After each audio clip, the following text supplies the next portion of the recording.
kiblat rahasia, zat dan rasa. Gitu. Rukun sholat ada pada kita. Perhatikan baik-baik ya. Rukun sholat ada pada kita.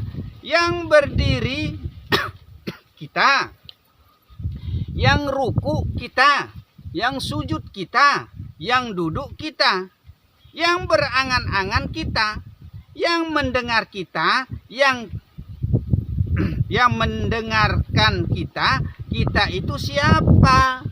Nah ini jadi pertanyaan ya. Kitabnya Allah, kitab yang berkalam dan berjalan. Ingat diri di dalam diri. Dirinya siapa? Dirinya Allah. Begitu. Ada sholat badan, ada sholat hati ya. Ada sholat nyawa dan roh. Arti sholat kan doa. Arti sholat adalah doa ya. Mana contohnya? Tunjukilah kami jalan yang lurus. Bukankah ini permintaan? Kalau sudah permintaan berarti doa. Nah itu. Maka sholat itu ya, arti sholat kan doa atau sembahyang ya. Sembahyang itu serah artinya kepada Hyang Kuasa. Nah itu, serah diri kepada Hyang Kuasa. Sholat doimun. Sholat doim, ingat. Yaitu di dalam sholat itu tidak pernah lupa Allah. Maksudnya di sini kalau kita sholat ya jangan sekali-sekali lupa kepada Allah pada saat kita sholat. Maksudnya konsentrasi pikiran cuma 10 menit atau 15 menit. Konsentrasi pikiran betul-betul kepada Allah. Di dalam ruku kita ingat Allah. Di dalam sujud kita ingat Allah. Di dalam itidal kita ingat Allah. Di dalam duduk kita ingat Allah. Sampai salam ingat Allah. Di luar sholat pun seperti itu.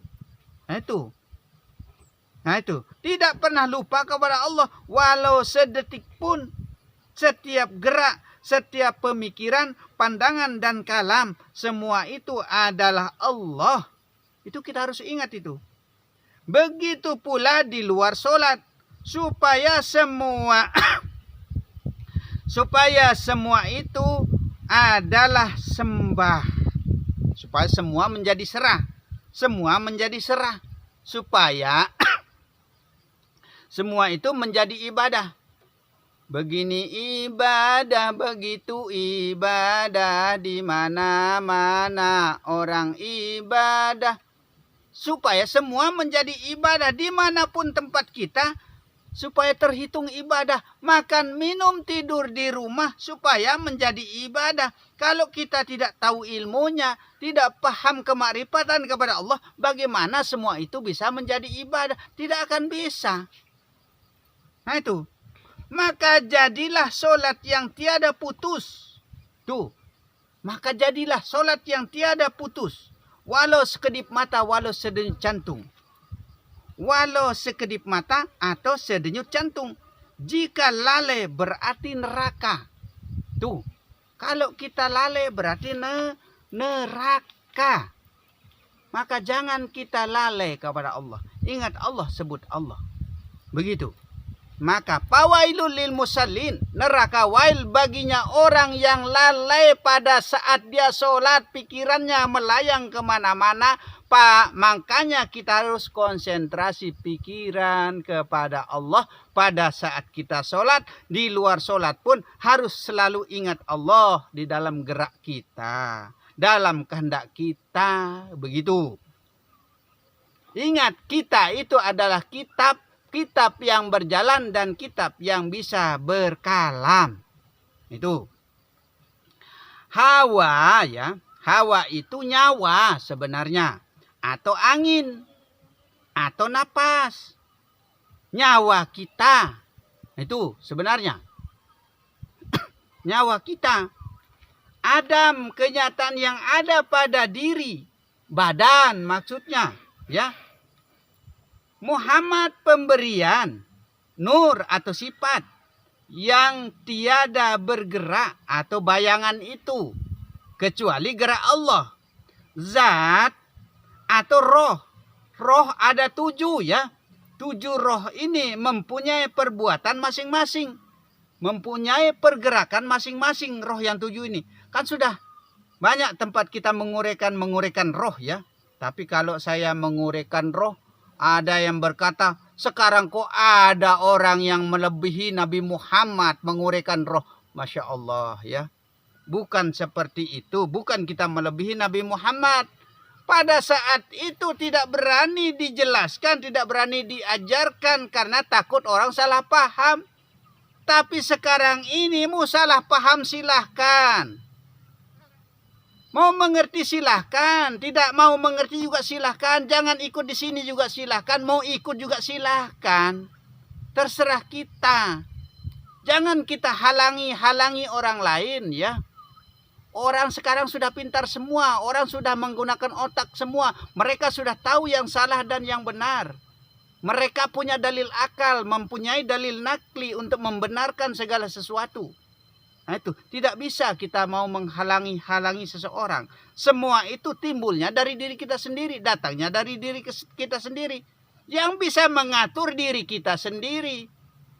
Itu yang bisa membina diri kita sendiri, yang bisa mendidik adalah diri kita sendiri. Maka guru yang paling mursyid itu adalah dirimu sendiri. Itu. Kita belajar, kita berguru untuk kita menggurui diri sendiri, untuk kita mempelajari diri kita sendiri. Begitu. Idapi melakukan perbuatan yang baik. Roh idapi maksudnya ya. Dialah yang melakukan perbuatan-perbuatan yang baik, roh idapi itu ya. Tidak pernah roh idapi melakukan perbuatan yang tidak baik. Kecuali roh hewani. Itu yang melakukan perbuatan yang tidak baik. Atau kita hidupkan jin di dalam diri kita itu. Maka perbuatan kita seperti jin. Berkeyakinan kepada jin, bukan berkeyakinan kepada Allah. Maka Tuhannya itu adalah jin jadinya. Kalau kita berkeyakinan kepada setan itu, maka bertuhan kepada setan. Karena setan ada di dalam diri manusia. Karena jin ada di dalam diri manusia. Kalau berkeyakinan kepada cahaya, berarti berkeyakinan kepada malaikat. Bukan bertuhan kepada Allah, tapi bertuhan kepada malaikat. Kalau berkeyakinan kepada kebaikan, berarti berkeyakinan kepada manusia. Nah itu. Kalau disebut satu persatu asma namanya, belum berlapaskan Allah, baru berlapaskan Allah, semua digabung menjadi satu. Itulah tauhid. Itu. Maka idapi melakukan perbuatan yang baik. Hewani melakukan perbuatan yang kurang baik. Maka jangan kita hidupkan roh hewani. Seperti yang kita jelaskan mengenai roh hewani. Begitu. Insani melakukan perbuatan yang adil dan beradab. Pancasila larinya, tapi kita tidak pernah menaati Pancasila ya. Berperi kemanusiaan dan berperi keadilan. Tidak pernah ada keadilan di dunia ini. Nah itu, kelakuan kita seperti binatang semua. Nah seperti itulah, maka himbauan saya ini, taatilah perintah-perintahnya dan jauhilah larangan-larangannya. Begitulah intinya. Jangan kita berlaku seperti setan. Nah itu. Adil dan beradab. Di mana tempat keadilan? Di mana tempat adabnya manusia? Tidak pernah menunjukkan adabnya. Tidak pernah menunjukkan keadilannya kepada sesama manusia. Maka bismillah kita tidak pernah terpakai. Rahman dan Rahim itu tidak pakai. Cuma di lidah saja tempatnya kita pakai. Lidah ini pandai berbohong ya. Bersilat lidah dia. Nah itu. Ilaihi anta maksudi. Hai Allah yang saya tuju. Atau yang saya maksud. Nah itu. Ilaihi anta maksudi. Hai Allah yang saya tuju. Atau yang saya maksud. Allah yang mana yang kita maksud? Allah yang di langit sana. Bukan Allah yang di langit, Allah yang di mana? Yang di Ka'bah sana. Allah yang di masjid sana. Masya Allah. Kalau kita tahiyat ya, telunjuk kita melewati Ka'bah loh ini. Bisa melewati langit yang ketujuh. Tapi ketiga jari kita yang menunjukkan kepada diri kita sendiri tidak pernah kita baca. Coba contoh kalau kita menunjuk ke atas. Ketiga jari kita menunjuk di ubun-ubun. Kalau kita tahiyat, ketiga jari kita ini jari kelingking, jari manis, dan jari tengah ini menunjuk kepada diri kita sendiri, tapi tidak pernah kita baca di dalam tahiyat kita. Nah, itu. Nah, maka dikatakan ilahi anta maksudi. Hai Allah yang saya tuju atau yang saya maksud. Allah yang mana yang kita maksud? Cuma nama. Allah cuma nama yang kita kenal. Itu sudah mengatakan dirinya paling alim, sudah mengatakan dirinya paling soleh, mengatakan dirinya paling tahu, mengatakan dirinya paling paham. Masya Allah, subhanallah ya orang-orang yang seperti ini. Itu. Yang dituju Allah yang mana? Allah tidak jauh dari diri kita sendiri. Rasulullah mengatakan urat nadimu, urat leher kita ini dikatakan dekat. Sesungguhnya Allah lebih dekat daripada urat leher kita, kata Rasulullah. Tapi tidak pernah kita baca diri, tidak pernah kita tahu diri, tidak pernah kita paham diri. Nah, warido kamat lubihi, yang disukai, yang disenangi, yang kami cari. Apa yang disukai? Apa yang disenangi? Wanita-wanita, perempuan-perempuan yang cantik-cantik, yang kita senangi, yang kita pandang, senang memandang, indah memandang pemandangan yang indah. Nah itu. Bukankah di situ tempatnya Allah? Di dalam diri manusia, di dalam dirinya apapun, di situ adalah tempatnya Allah. Terutama di dalam kalbu mukminin baitur rahim, di dalam kalbu orang yang tidak pernah lupa dan luput kepada Allah, di situ tempatnya Allah. Nah itu. Apalihi mahabbataka. Berikan rasa cinta kepada kenyataan yang ada. Yaitu badan, maksudnya kepada badan. Kita seakan-akan kita yang memerintahkan Allah untuk kita mencintai. Itu bukan Allah, bukankah Allah dekat pada kita? Bukankah Allah yang merintahkan kita? Ini kok jadinya ya? Apalihi mahabbataka. Berikan rasa cinta kepada kenyataan yang ada, yaitu badan. Berarti seolah-olah kita yang memerintahkan kepada Allah, bukan Allah yang memerintahkan badan jadinya.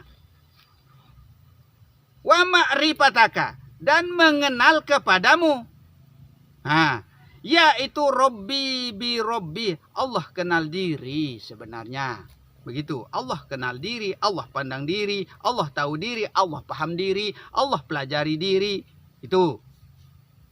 Kitab tempatnya rukun sembahyang. Yang kita tempat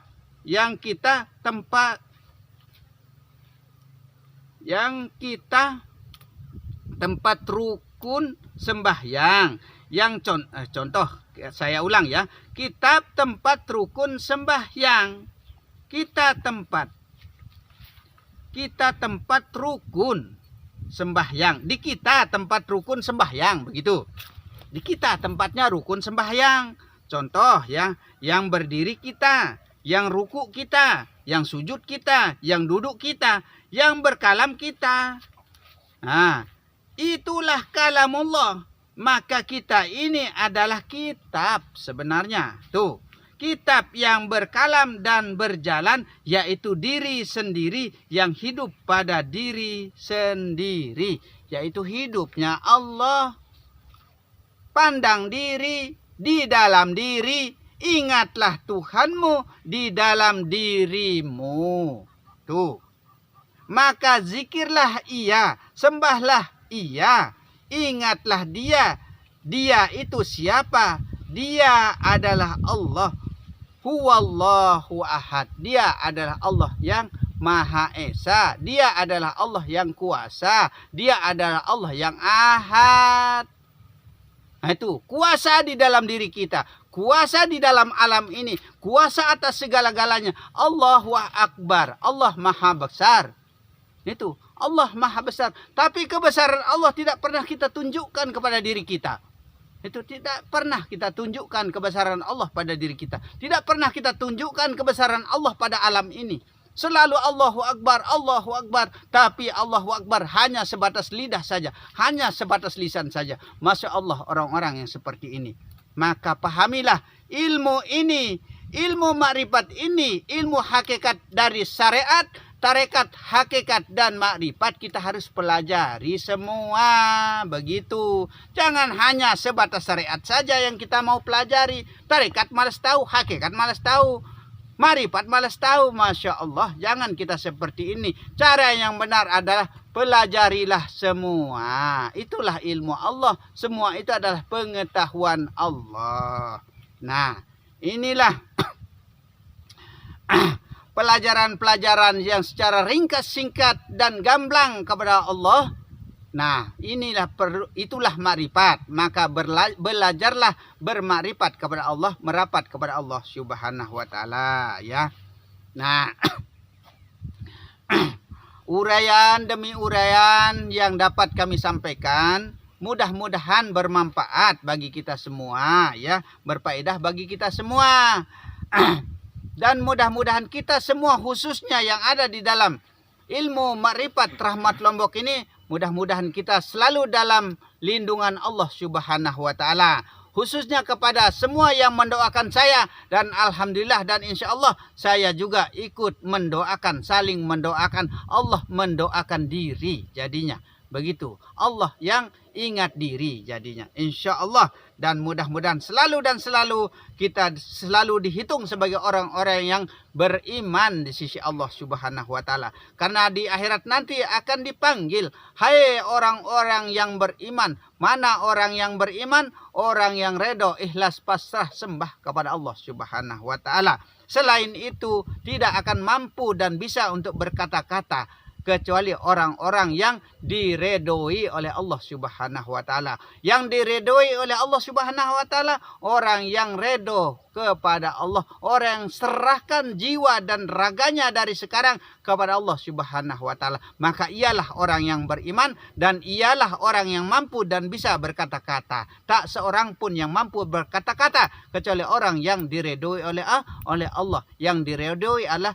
orang yang serahkan jiwa dan raganya hanya kepada Allah Subhanahu wa taala.